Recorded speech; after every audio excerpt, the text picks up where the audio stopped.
pensava que eu não nasci para fazer determinadas coisas por conta da minha condição. Começou com uma brincadeira numa sala de aula, eu fazia um curso de técnico em enfermagem e véspera de uma prova prática em laboratório, o tempo já estava muito quente, a gente estava no verão, uma roupa muito apertada e um amigo brincou comigo, disse assim, nossa, você transpira muito, tem mau cheiro? Na hora eu não dei importância, mas depois aquilo ficou na minha mente, todas as vezes que eu transpirava eu associava a minha transpiração ao mau cheiro. O mais importante de tudo não é a gente buscar uma cura, buscar uma solução para acabar com a nossa doença, mas sim aprender a lidar com ela, aprender a conviver, a ressignificar isso.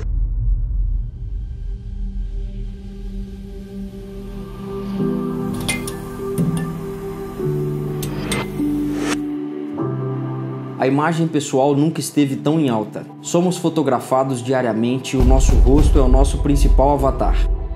Eu sou o Dr. Fábio Gontijo, médico dermatologista, e minha missão é promover melhora na saúde e na beleza da pele.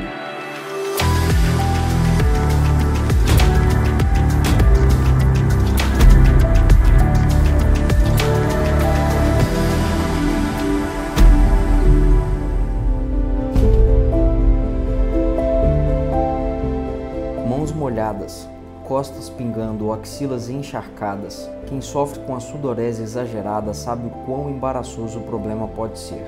Com o funcionamento normal do organismo, o suor ele acaba sendo uma resposta fisiológica que controla a temperatura do nosso corpo. Então, toda vez que você come uma comida picante ou faz um exercício intenso, o nosso corpo responde produzindo suor para que a temperatura diminua. Então, isso pode acontecer de forma não fisiológica ou de forma patológica. Tenho hiperidrose desde os 20 anos, suava muito, isso me incomodava bastante, não podia usar blusinha de cores claras, somente usava preto, branco. Eu convivo com a hiperidrose há cerca de 15 anos. Descobri na minha adolescência, da pior forma possível, me identificando como diferente entre os demais colegas. Até então, no meu convívio social, não existiam pessoas com essas características, com suor excessivo. E eu, desde cedo, lembro que eu sempre suei bastante nas mãos, nos pés, axila. A hiperidrose é uma condição que provoca o suor excessivo mesmo quando a pessoa está em repouso. Isso acontece porque as glândulas sudoríparas estão hiperativas. Isso gera um constrangimento social importante. As pessoas encharcam as mãos e muitas vezes elas não conseguem estender a mão para cumprimentar alguém. Ou então o suor nas axilas. As pessoas usam o termo pejorativo de formar uma pizza embaixo do braço. As blusas sempre ficavam marcadas, os chinelos sempre arrebentavam porque o pé escorregava. As mãos então nem se fala. Para namorar não podia andar de mãos dadas. Para fazer prova na escola tinha que ter uma toalhinha, uma folha para colocar por baixo da mão, senão rasgava a folha. Já me afetou demais essa questão de suor excessivo, de estar o tempo inteiro suando, de às vezes você tá num lugar, tá todo mundo tranquilo e só você suado, só você suando. A hiperidrose pode decorrer de diferentes motivos, como fatores emocionais, hereditários ou doenças. O suor excessivo ele começa a aparecer na infância, ele aparece nas mãos, na axila, no couro cabeludo, às vezes até nos pés. Bom, quando tudo começou, eu ainda era um bebê. Minha mãe conta que a minha mão e o meu pé sempre estava bem gelado, não importa o quão bem agasalhado eu estivesse. E foi com mais ou menos um ano e meio que a minha mãe notou que existia essa transpiração,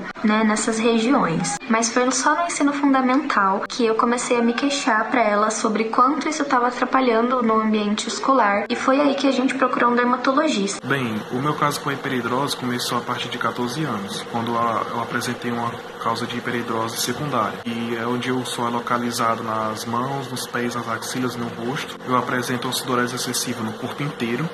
E isso, a partir de um tempo, começou a comprometer muito a minha vida social e profissional. É algo que eu tenho desde pequeno. E desde pequeno eu tinha um sobrepeso, E aí eu via muito essa associação. Não, mas você sua muito porque você tem um excesso de gordura, você tem sobrepeso. E aí chegou um momento de minha vida que eu sequei. E aí eu percebi que esse excesso não era questão de peso, de sobrepeso. e sim era uma disfunção do meu organismo. O mais importante é saber que a hiperidrose ela tem tratamento. Dependendo do grau desse suor, o tratamento pode ser feito com antitranspirantes ou com medicação oral. Partindo para o lado dos procedimentos, o paciente pode ser submetido à aplicação de toxina botulínica na região da axila. Ela inibe a musculatura que secreta o suor, diminuindo por até 6 a 12 meses o suor da região. Minha hiperidrose ela é severa nas axilas e isso afetou toda a minha vida social. Eu corri atrás de vários tratamentos, já tentei fazer cirurgia, mas fui advertida sobre a compensatória. Em linhas de produtos nacionais, já usei todos que foram recomendados, já fiz consulta com endócrino, com dermatologista e me disseram que não tinha um recurso 100%. Então eu vivo atrás de receita, tudo que é receita que me passam eu uso. Já fiz aplicação do Botox. Os antitranspirantes, que são potentes, muitas vezes eles são irritantes para a pessoa, então o paciente não consegue utilizar porque ele começa a sentir coceira na região da axila. Machuquei minha axila com alguns produtos que prometiam melhorar, mas ajudava, mas machucava também. Só que ajudava por um tempo também, depois voltava ao normal. Parecia que meu corpo acostumava com o produto e já não fazia o mesmo efeito. Comecei a pesquisar sobre o assunto e descobri que era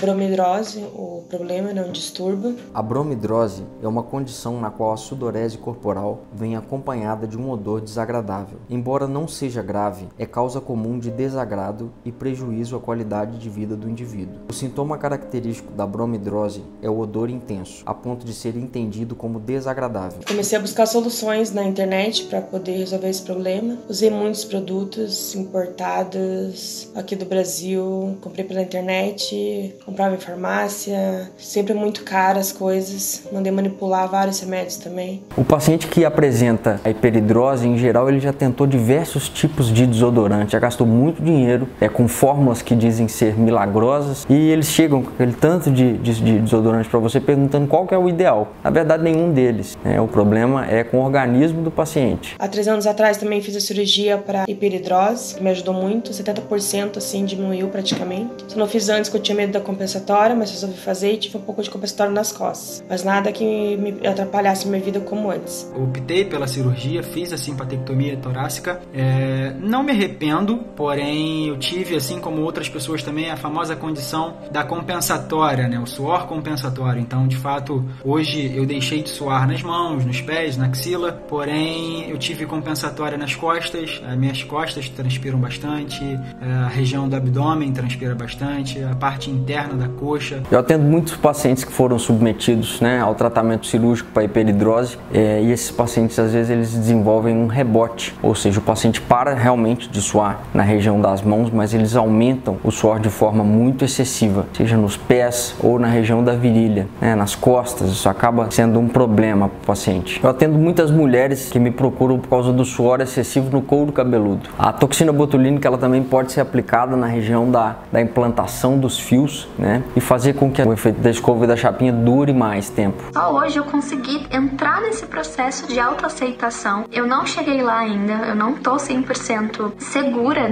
em relação à minha hiperidrose, mas é um processo. Se você, depois de adulto, pensa em procurar apoio psicológico, ajuda, procure, porque nunca é tarde para tratar do nosso bem-estar, do nosso psicológico. Para expressar sempre sua melhor versão, use antitranspirantes designados justamente para proteger contra o suor, além de combater as bactérias causadoras do mau cheiro. Quando possível, prefira usar roupas mais leves e de cores claras, pois os tecidos escuros tendem a esquentar, colaborando para o suor excessivo nas axilas. Também é recomendado optar por tecidos como o algodão e evitar peças sintéticas. Seque-se bem após o banho. Isso é válido especialmente para quem costuma tomar banhos quentes ou para quem mora em regiões quentes e de clima úmido. Manter-se hidratado, além de ser saudável, ajuda a manter a temperatura do seu corpo equilibrada e, consequentemente, evita o suor excessivo. Tente evitar alimentos condimentados, bebidas alcoólicas ou à base de cafeína.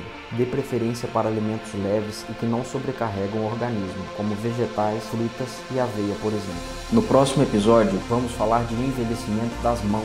Para participar, nos conte como você conquistou a sua melhor versão. Me considero uma pessoa bastante cuidadosa. Esse cuidado era muito atual pro meu rosto, né? E de uns 5 anos pra cá, eu venho percebendo que minha mão, ela perdeu aquela consistência devido à idade, algumas manchinhas aparecendo. E isso me chamou a atenção e me fez redobrar mais ainda o cuidado que eu tinha com a pele.